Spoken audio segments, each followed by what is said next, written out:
Welcome to this episode of the Biometrics Leadership Lab podcast. I'm Amanda Cross, and my guest today is Jeff Davidson. Throughout his career, Jeff has been responsible for all phases of activity within the biostatistics domain in clinical research. A seasoned statistician who has worked on projects involving almost every therapeutic area, he has extensive experience in NDA, BLA, and device registration, as well as FDA advisory committee meetings. Having led multiple project teams to more than 20 product approvals, he now provides consultation for clinical trial program design, specializing in the handling of missing data as well as adaptive designs. In addition, he offers DMC expertise, FDA committee meeting representation, training and SOP development, and team professional support, working to help build the future of biometrics in clinical research. Recent projects have included rare disease support, COVID-19 vaccine development, and work on a food allergy desensitization application.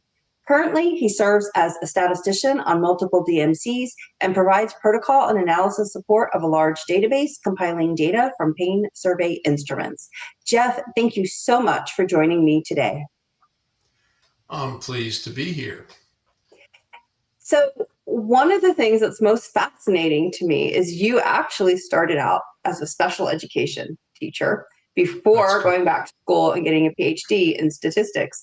And this is especially fascinating to me because I think most people know I have two children with special needs. So I've gone through the whole environment of special education and worked with a lot of teachers. So I'm so curious about what was going on as a teacher and what made you decide to go back to school and how you chose statistics and ended up in clinical research.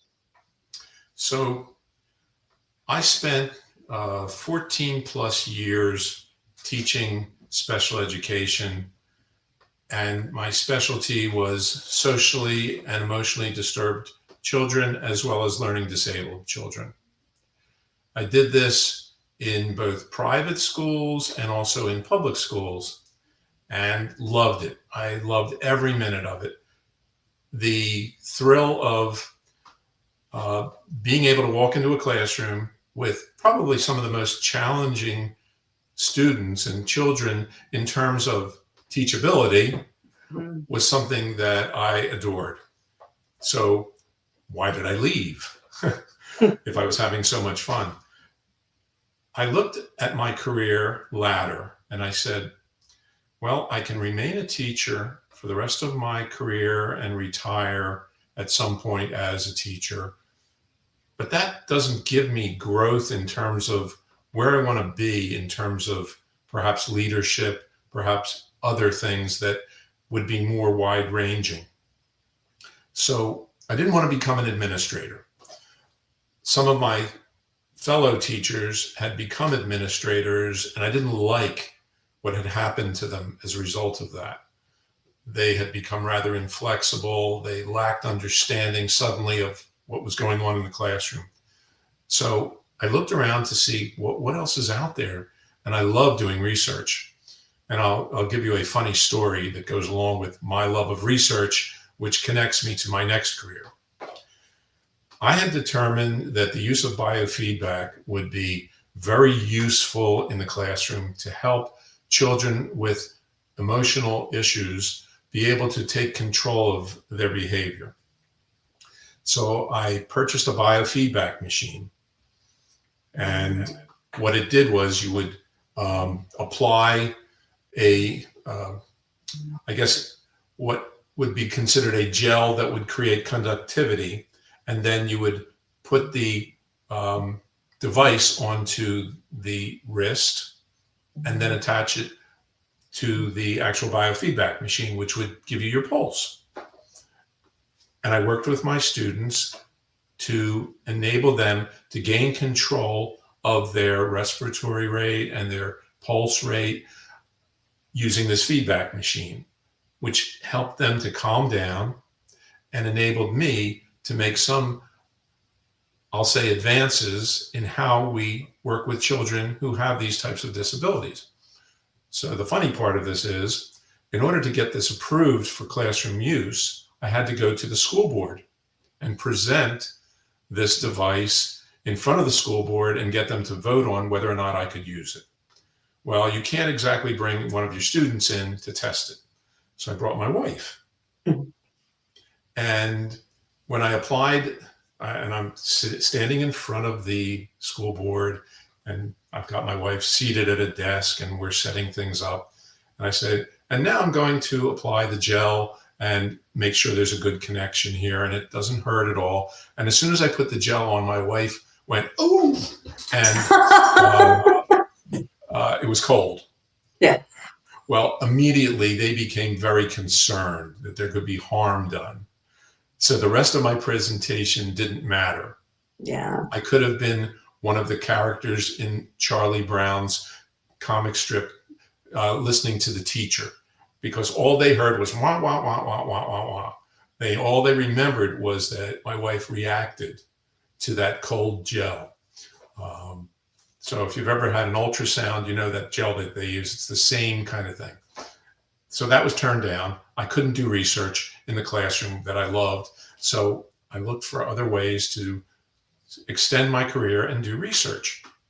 My wife said, "Oh, you know, one of our friends is involved in a program at University of Pennsylvania, and he's going to become a statistician." My wife shows me this program, and she says, "So-and-so is in this program. Why don't you see if they'll take you?" PhD program in statistics through the Graduate School of Education at University of Pennsylvania. The beauty of it was all of my courses would be reimbursed by my school district. So I got into the program, they accepted me. That was in 1980. In 1986, I finished the program with my dissertation, which, by the way, was the variables associated with career change by teachers. So a subject near and dear to my heart. How do you do this in the 1980s when there's no internet? Yeah, right. I sent postcards out to teachers wherever I could find a classified ad that I could post out in Middle America, Hawaii, Alaska, everywhere in the United States that I could. I found a classified ad that I could put into a newspaper. And then I said, "Please send me your information and I will send you the survey." So I mailed out all my surveys to all the people that responded, did my research, and came up with the 5 factors regarding why teachers leave teaching. So that's my dissertation. That's my end of my experience as an educator, and then my entree into the industry to work as a statistician began. Where am I going to work? And then I applied here, there, and everywhere. I applied at QVC when they were first in business. I said, "You're going to need a statistician to help you do your work." They didn't feel they did. Campbell's Soup, I applied there. They had one statistician serving every function, whether it be marketing research, specific scientific research in terms of products that needed to be analyzed in terms of their taste, texture, etc., and other aspects of the work. They even supported human resources. When they needed to do layoffs, they did analyses there. And that's one statistician. And I was going to be their second statistician. They didn't hire me. Finally, I found out that there was a pharmaceutical company in the area that was hiring, and I applied. And fortunately, I got hired. I was a line level statistician, learning how to do the work that a statistician does to do drug development. And using all of my background as a teacher, as an educator, as a listener, I found out how you do statistics in the pharmaceutical industry. And there's essentially a cookbook for it, which is FDA guidances and ICH guidances. Learned them all. And every year, of course, there are new ones, so you have to keep up with it. And moved my career from being a line level statistician to leadership roles, and then eventually to where I am now as a consultant. And I've been a consultant for the past 6 years. So I love that story, just so much of it, because so So I like to pull out the threads that people working today don't remember working on, right? And so one, I'm like, wow, I'm fascinated that you got to use this biofeedback machine in your classroom, only to find out that, of course, you didn't, because I was like already thinking through my experience. Second, the best special education teacher that my daughter had actually left teaching, and she went to school to become a teacher of special education teachers. So she earned her PhD in that. And I found that fascinating because she did not want to be an administrator, but she wanted to help teachers be effective in the classroom. And then the other part is sending out your doing the classified ads and sending out letters for the survey, because I've talked to other people about this. When we used to look for jobs, we used to open a paper newspaper and read the classified ads and type up a letter and send our resume off and then hope somebody called. I mean, now it's all very different. You forget how paper-based was. The pre-internet world is a mystery to anyone who has only known the internet, and we are really spoiled that we have it. We are. Could you imagine doing your PhD survey now with you just have to send out a link on a. It would be a heck of a lot easier. I'd use SurveyMonkey and probably get thousands of responses, whereas for my dissertation, I think I got around 100, which was kind of amazing that I even got 100, because they say if you can get 10%, that's pretty good, and I got about 20%. That's not bad. No, it wasn't bad at all. People wanted to ventilate. They wanted to talk. So when you go from teaching, you find yourself in clinical research, falling into it because that's who hired you, like most of us. What carried over from teaching that maybe surprised you a little bit?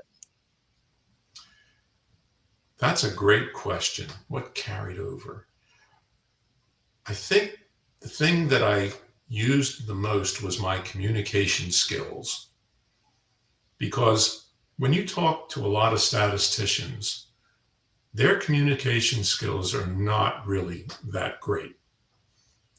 I've hired over the years, several hundred statisticians, and of those, I would say roughly 10% have great communication skills. And that's so underrated.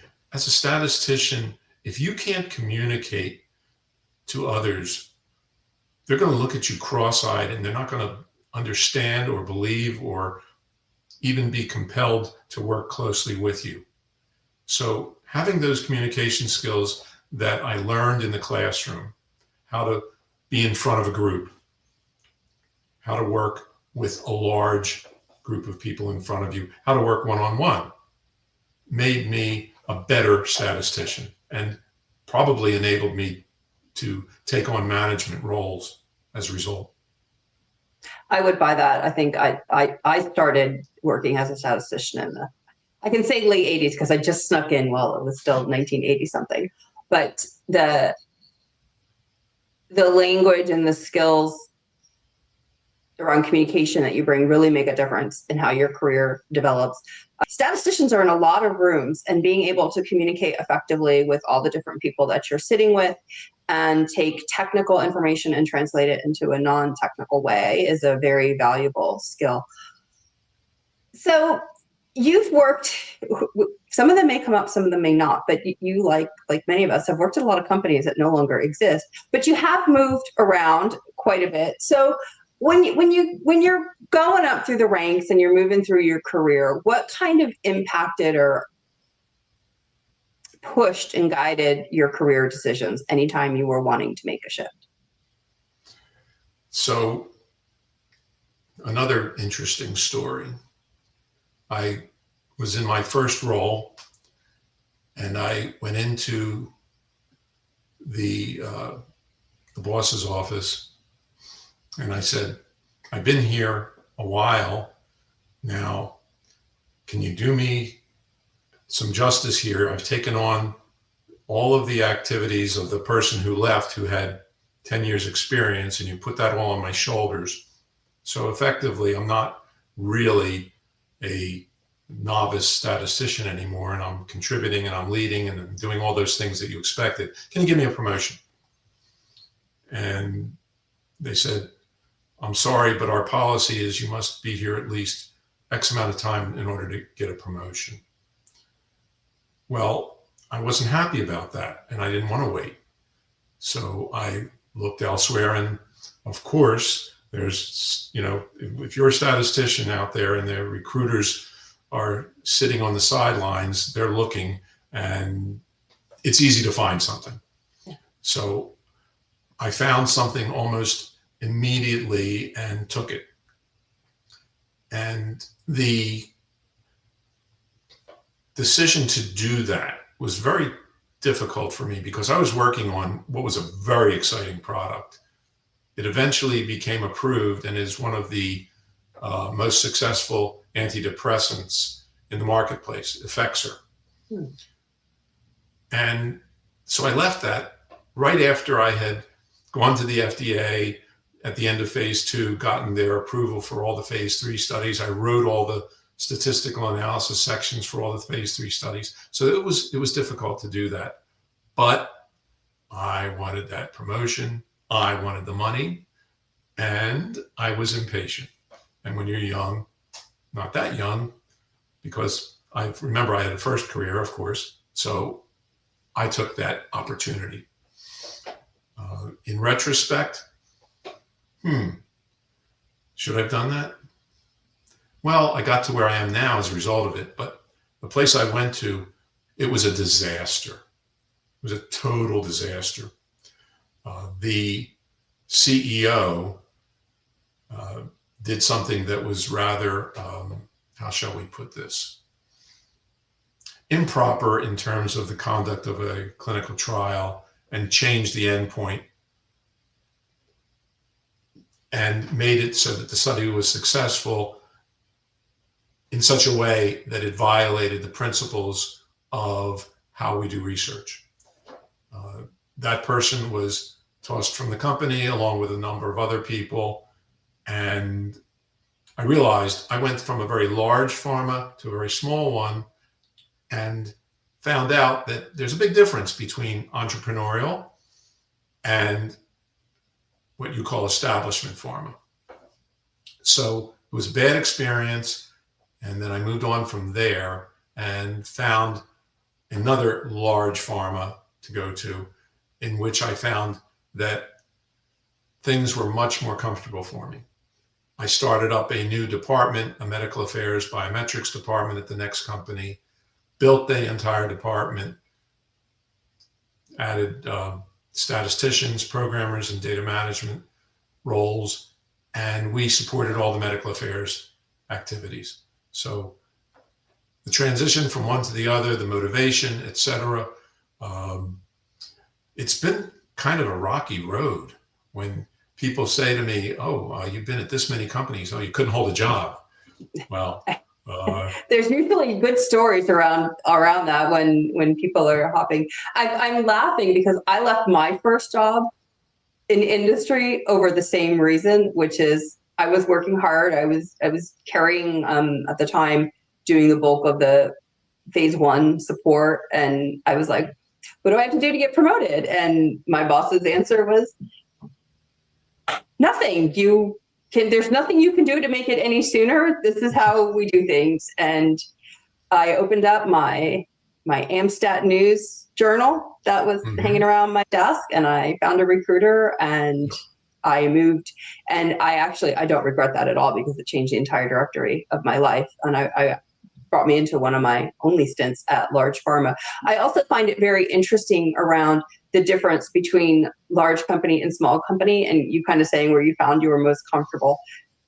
Not advocating for poor research ethics or conduct in any way, but I do find people really like larger companies, or they really like smaller companies, and it can be very hard to successfully switch that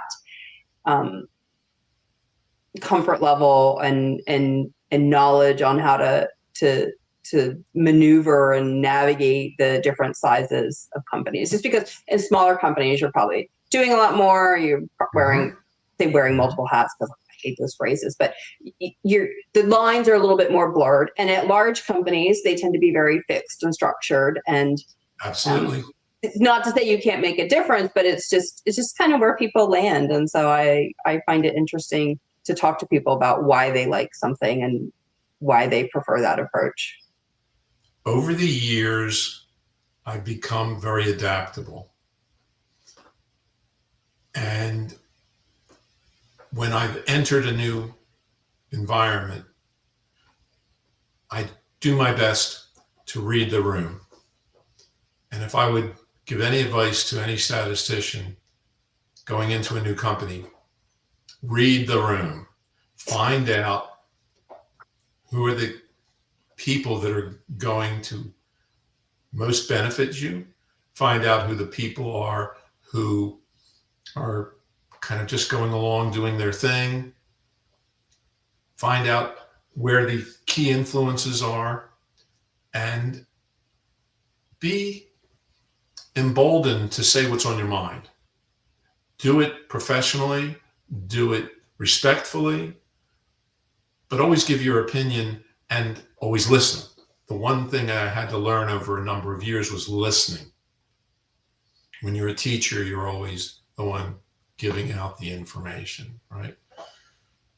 Yeah, I think that listening and understanding your new environment when you make a switch is very important, especially when you've got a little bit of experience behind you. You go in and you might be thinking, well, this is the best way to do everything, or I know everything now, or what's going on here that they're not doing the way that I think it should be done, or I'm used to it being done. And going to various companies gives you a great opportunity to learn about different ways to do things and different strategies that people take on. And you find that out by listening and watching. And it can be a very valuable part, I think, of your career development. Absolutely. Absolutely. Listening to me is probably, when they talk about being great communication, having great communication skills, one of the skills that gets overlooked is the listening. So the more you listen, the more you learn. And that may sound like a cliche, but it is so true. Pay attention when other people are talking. And I had to learn this. Your goal is not to be patient enough to let them finish so that you can speak up. Your goal is to actually listen to what they're saying and learn from them. And that has been an immense, immense help. And think before you send that email out.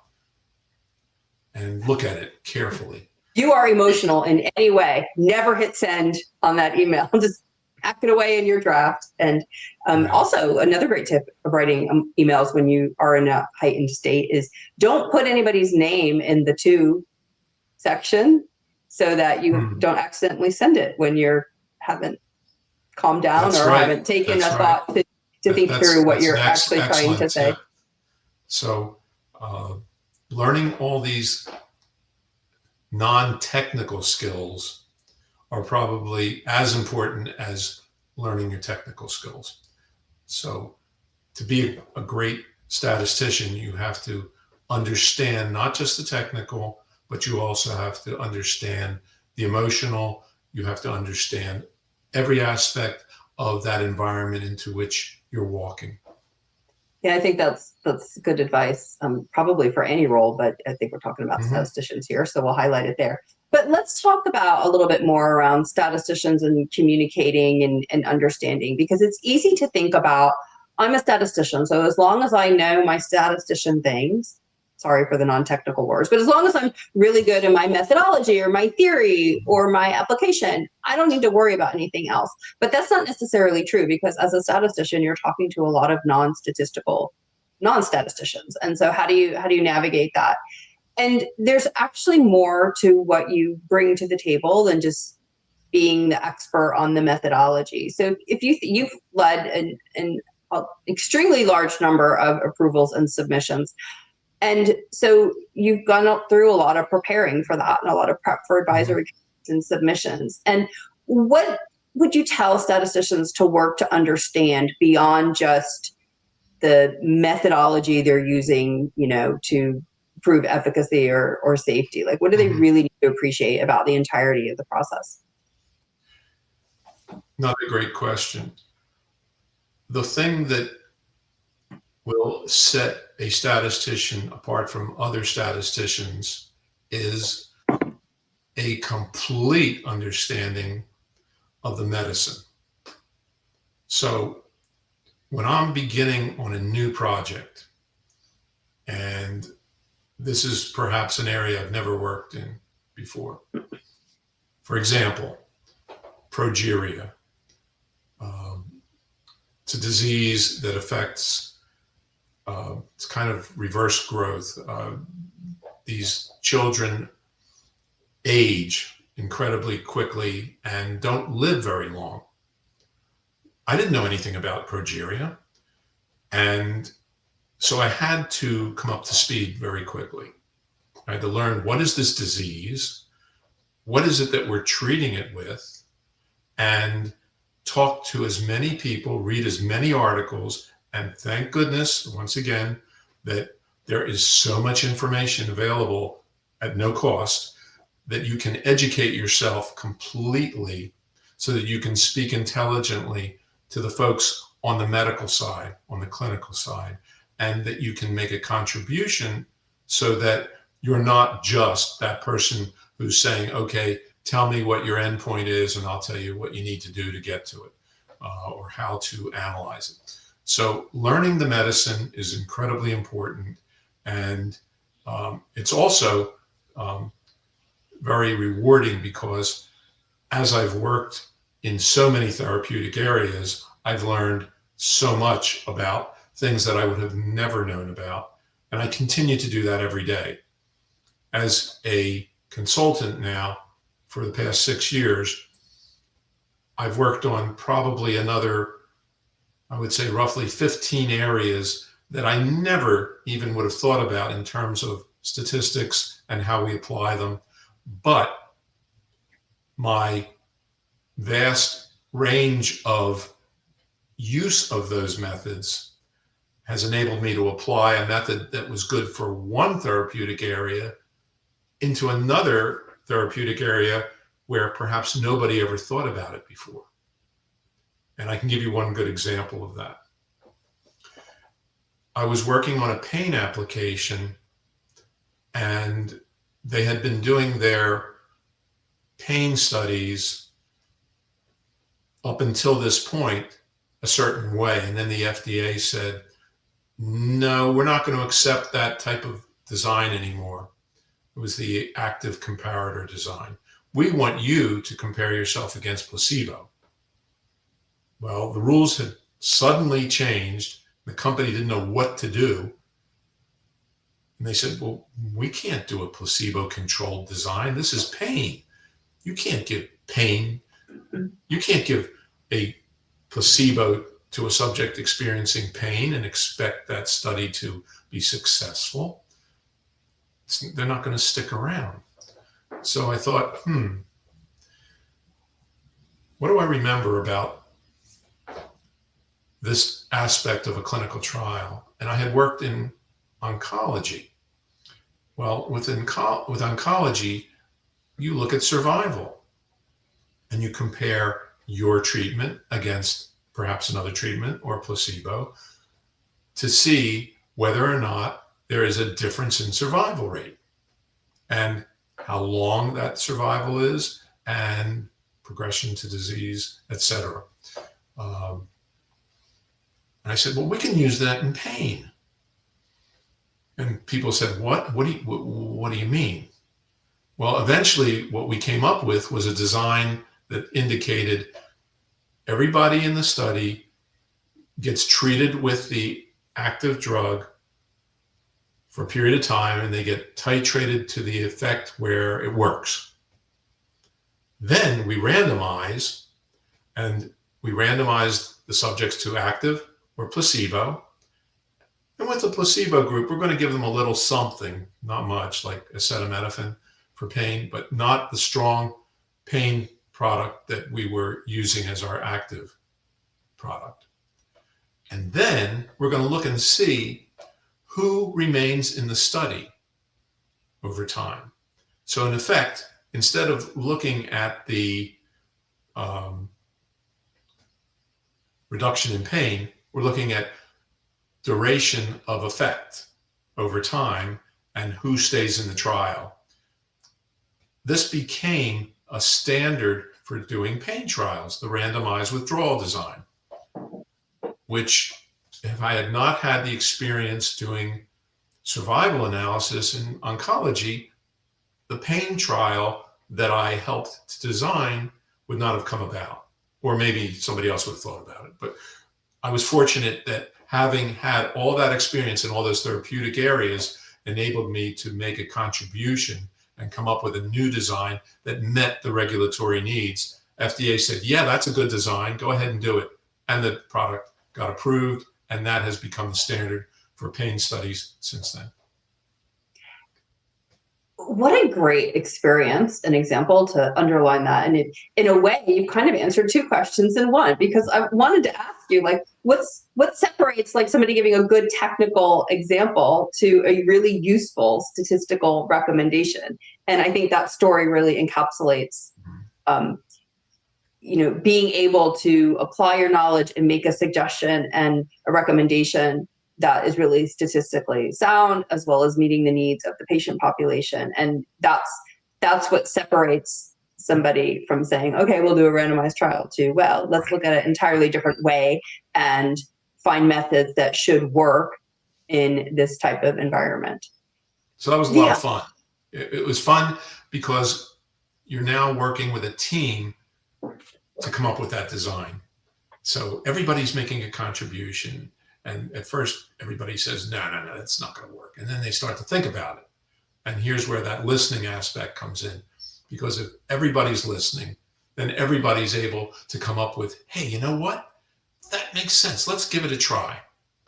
So that's also a great example of how a team works together successfully.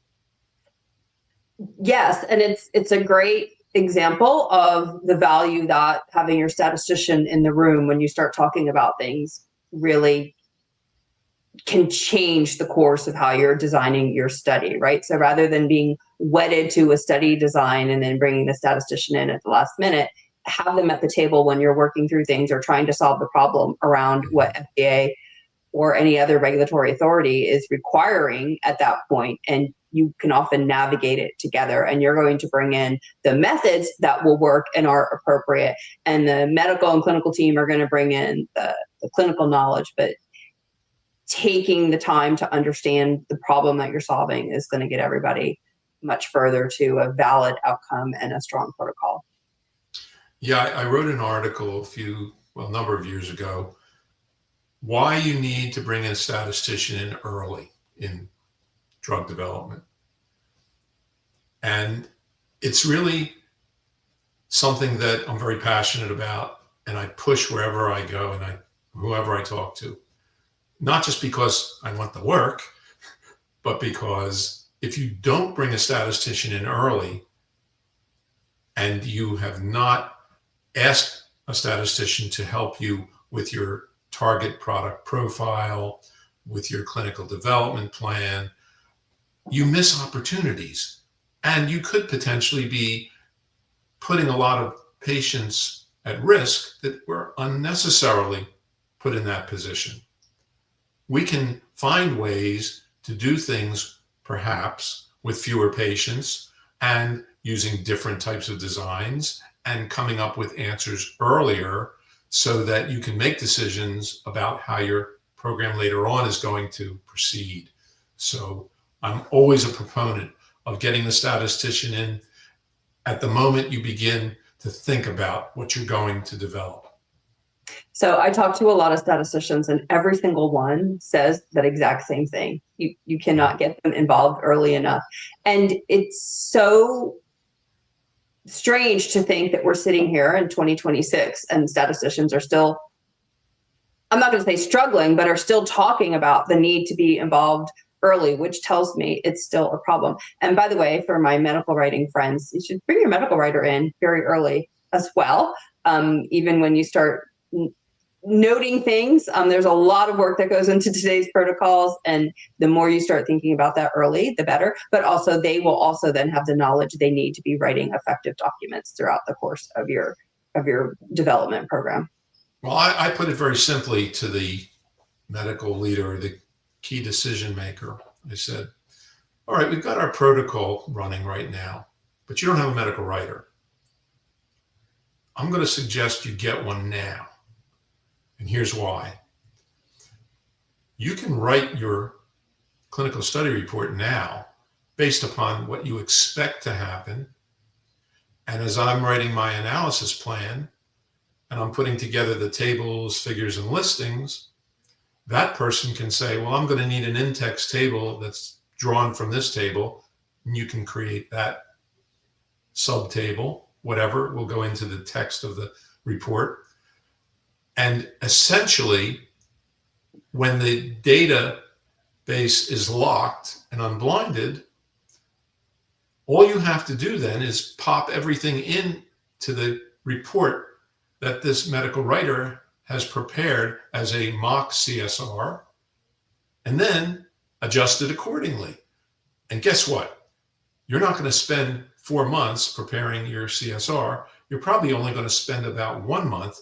And what is 3 months in terms of getting that study to the agency in terms of what they call net present value?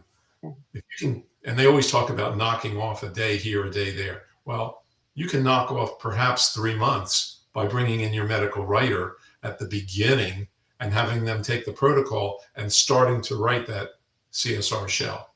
And I think, most teams will be trying to work that way now, although it's funny, when I talk to medical writers, they say the same thing, bring us in early. The other good place for stats and medical writing overlap is if when you're doing a dry run or your last draft before you lock the database and people are reviewing those tables, get them in front of the medical writer as well. They have to write about data, and they're going to find every anomaly and every strange piece of thing that's going on because they have to write about it. And they look at it in an entirely different way than data management or statistics or even programmers do. And so them having an opportunity to look at the data means any questions they have still have a chance to get resolved before database lock. So there's a lot of room for overlap, and I always like to advise biometrics teams to be advocating for each other to get them at the table when they need to be there. So you've worked in a lot of different environments. You've worked at large pharma, you've worked at CROs, you do your own consulting business. Let's talk a little bit about how the role and influence of a statistician changes depending on the environment, pharma, CRO, or consultant, because I think they can be quite different. Very, very good question. So I'll start with pharma, then I'll talk about the CRO, then I'll talk about the consultant and where the influence is and how it changes.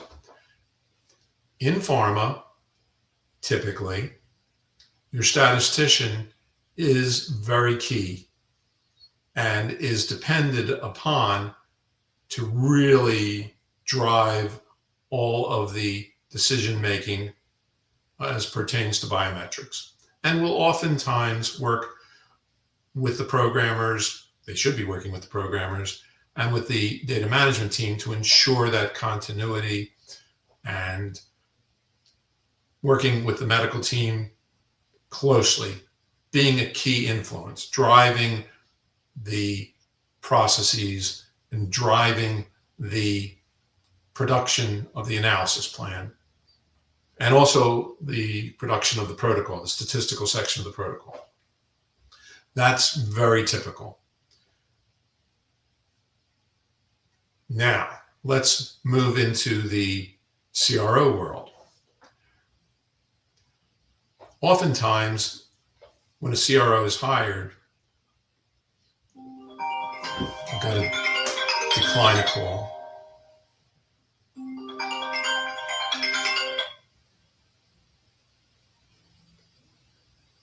Sorry about that. That'll be edited out, I'm sure. We will edit. Yeah. So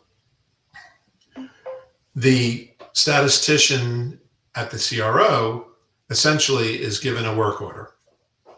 Now that can be one of many things, but typically the intellectual capital is on the pharma side, on the large pharma side. Now, it varies because on the small pharma side, on a more entrepreneurial company, that role may be different. So the CRO may be told, okay, we want you to help us here to take our protocol and prepare the analysis plan. In some cases, they may even be asked to help prepare the statistical section of the protocol. But I would say in most of the situations in which I've been involved on the CRO side, it is take our protocol, produce an analysis plan, work with your programmers, produce the TFLs, and give us the analysis at the very end of the study, and give us any mock shells that we need, and let us look at the data in a blinded fashion. So it's more of the grunt work end of it. It's not more of the, unfortunately, not more of the intellectual component. Now, where that can vary is when a pharma has an ISS and an ISE to prepare, a lot of times they don't have the expertise or the resources to do that internally. And that entire process may be handed over to the CRO. And that's a rather complex process, and one which does require a lot of thinking and a lot of strategy and a lot of close working with the pharma to accomplish that. So it varies. The role varies, but it's more of the grunt work on the CRO side. We'll call that the execution stage. Execution.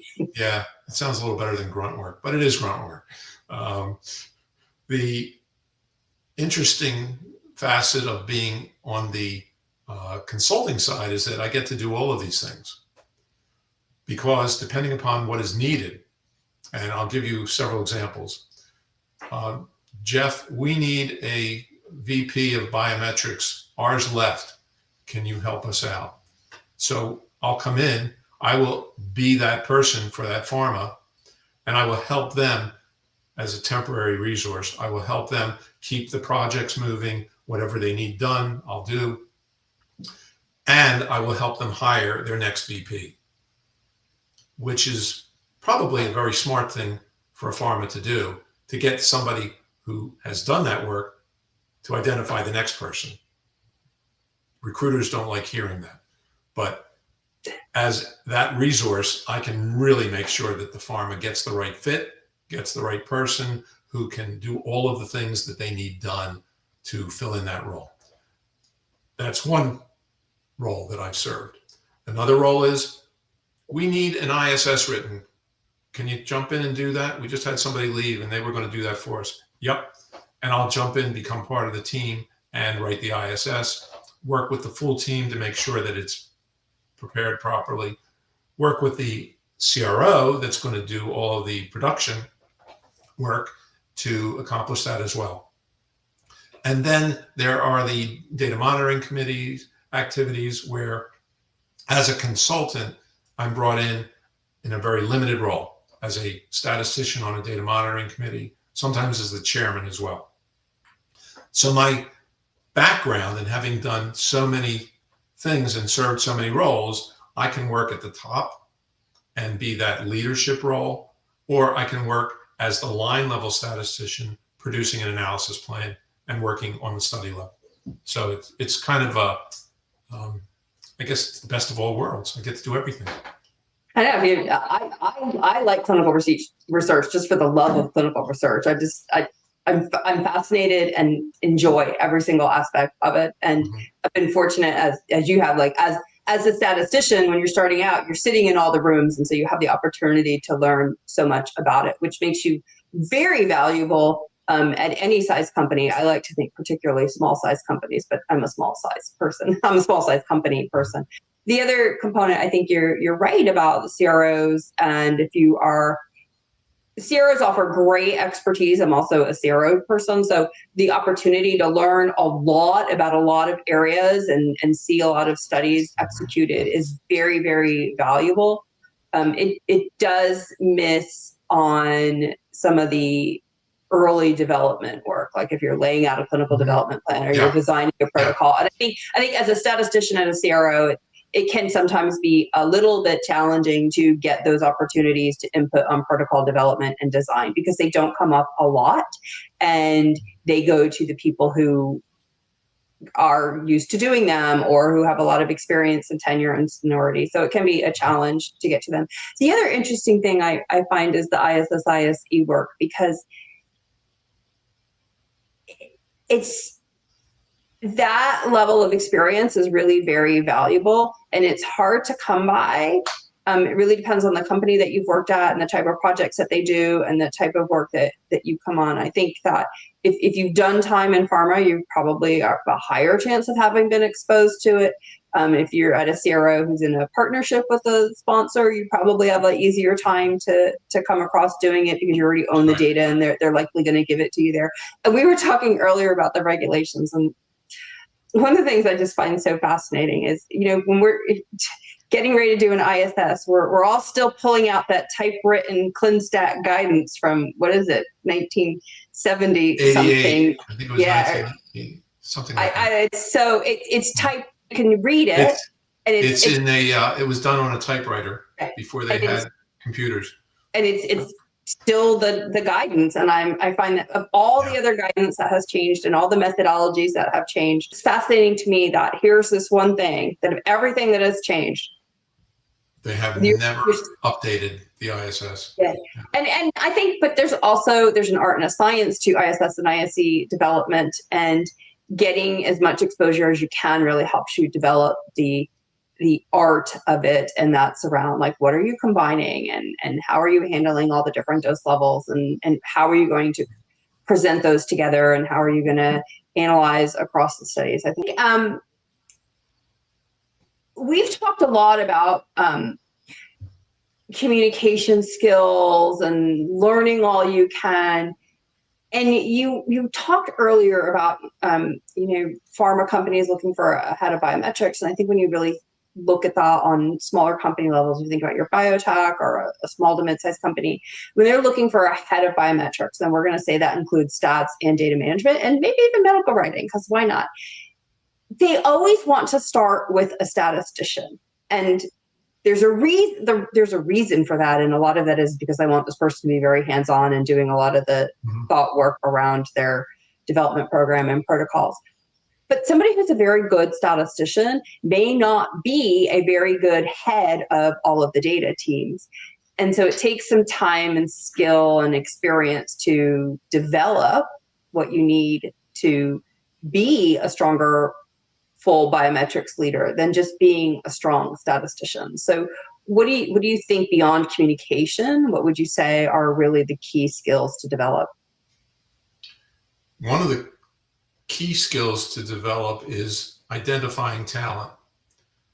And as the head of biometrics, you are only as good as the folks who are running each of those sub-functions. So biostatistics, data management, statistical programming, and if you're going to include medical writing. The folks you put into place, and who's the author who said, get the right people on the bus before you get the right people in the seats before you get the bus out of the station. That's the most important thing. Finding the right people. If you walked into a situation where you don't have the best people, then you're going to have some very difficult conversations. And if you have the influence of your management to enable you to put the right people into place, you need to do that, because your success is only going to be as great as the success of each of the leaders of those functions. So that's, I think, the most critical aspect, is making sure you have good people, and especially if there are leadership roles, making sure those people have the skills they need to do that leadership role. So I look for all of these things when I'm evaluating a team, either that I've inherited or that I'm going to build. And I think as a full data leader, understand what these functions are doing in more than a rudimentary way, right? Like I think you could, most people would say, oh, I think I know what data management does, or I think I know what programming does. But when you are working as a study statistician or individual contributor, this is a great time to start talking to the other people on your teams and understanding what they do and really paying attention to how you're interacting with them together as a team, because then when you grow in your career and you are leading them, you've got a respect for the work that they're doing. And the other advice I always like to tell people is be comfortable with what you don't know. Right. So Yeah. I think, we're all subject matter experts in certain domains. Know what you know what you don't know, and know when and to ask people. I think that there's a period in careers where people are afraid to say they don't know something or admit they don't know something. And then we grow up and we realize, I don't know, let me find out for you, is an acceptable answer sometimes. That's critically important no matter what you're doing. And don't ever present yourself as being knowledgeable of something when you're not. Admit to what you know and what you don't know.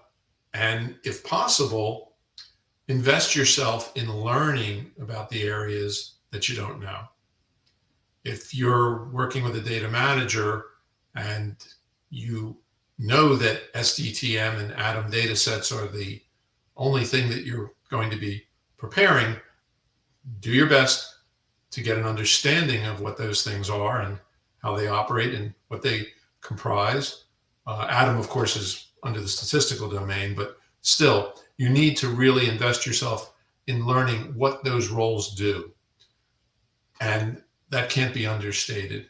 It means you're going to have to probably get some training of your own in these areas so you can speak intelligently with these folks when they come up with an issue or there's something that they don't quite get that you can then help them with. So yeah, I think you need to invest yourself in the functions. So it's not just a matter of leadership, it's a matter of drilling down and not becoming a subject matter expert in each of those domains, because that would be a very challenging endeavor, but knowing enough that you can speak intelligently about it. Yeah, and if you aspire, not you, Jeff, but just you listeners aspire to be the head of statistics or head of biometrics, especially at a sponsor side company, taking the time to learn all of that will really help you, because there's I can't think of the word I want, but it's definitely more likely that they're going to look for a statistician who has strong technical statistical skills and can do the hands-on work, but also somehow magically knows enough about these other functions to build and develop them. And that is a rare person. So take advantage of all the opportunity you have to learn that, I think, as you go through your career. The nice thing is there's so many ways to learn right now. There are, for every imaginable topic, there's somebody that's got a YouTube channel that's going to teach you how to do that. So no matter what you're doing, whether you're a statistician who needs to understand more about, let's say, Bayesian statistics, since there's now a guidance for that, where previously we didn't have to go near it if we didn't want to. Now it's being embraced by the agency. So learn as much as you can, always continue to learn, and don't be scared about new things. Of course, we all now look at AI and we say, well, how is that being used? What can we do with that? There are people out there that will teach you how to use it depending upon the area that you want to apply it to in clinical research. So for a statistician, there's plenty of resources out there and people who will provide you with the learning so that you can do your thing.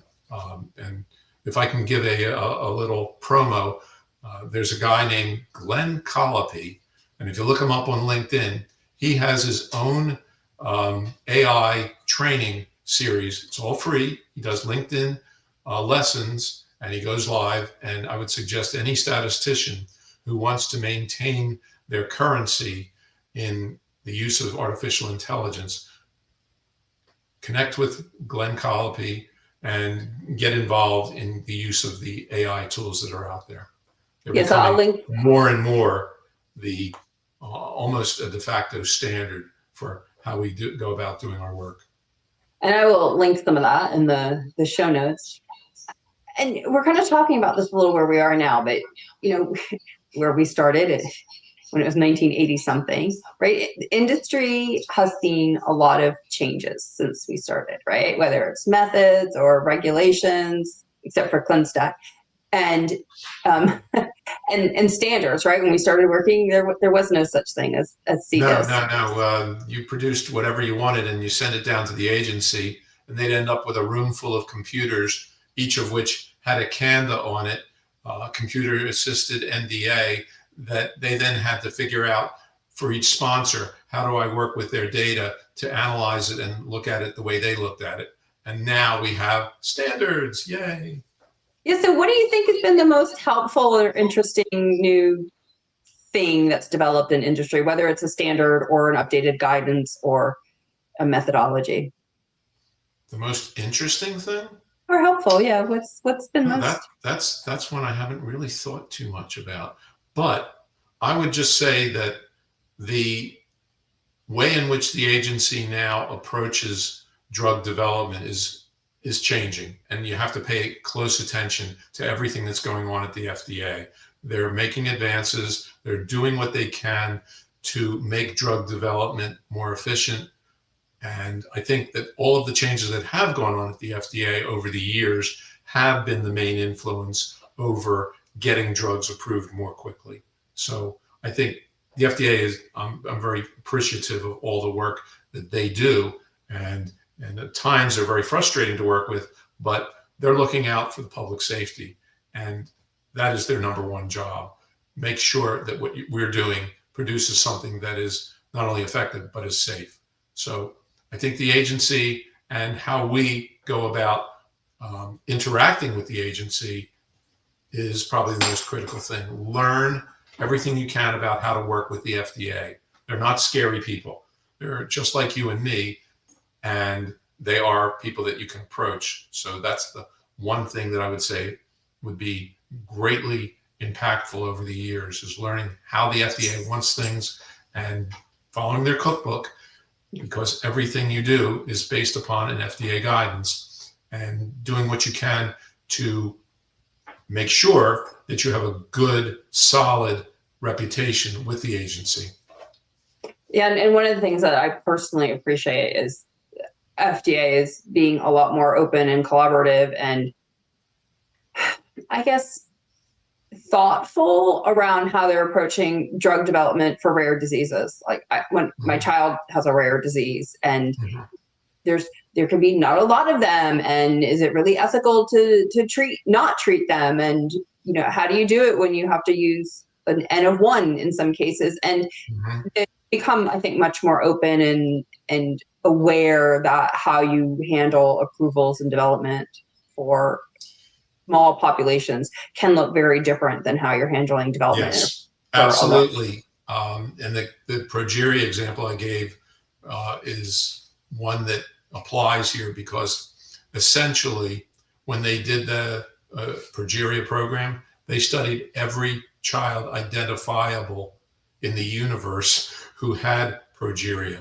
So in effect, if the FDA had turned them down, they couldn't have done another study, because they had already studied every child that could be enrolled, that was available and willing to participate. So you're right. The agency looks very carefully at rare diseases and gives a lot more latitude, where in the case of that particular application, they allowed them to change the primary endpoint. Even after the data had been unblinded, they said, well, you know what? You didn't get this one, but we like this one, and we're going to give you the approval based on that. So there is much more flexibility when it comes to a rare disease, when you have a very limited population and a screaming need for something. They want to approve these things. Yeah, I agree. And I think I've noticed them talking around that much more frequently, I would say, over the past several years than potentially in the past. I mean, they always talk about it, but there seems to be more action now behind the words that they're using. Okay, last question. So if you go back in time and talk to yourself when you're first starting out as a statistician, what advice would you give yourself? relax. It's going to be a very, very interesting, challenging, frustrating, at times rewarding, but ever-changing world. And what you expect today is not going to be what you're going to see tomorrow. So be flexible, be patient, never give up, always be optimistic, always think about the way things can be better, and continually look at the goal. And whatever that goal is, keep going towards it. Never waver from your goal.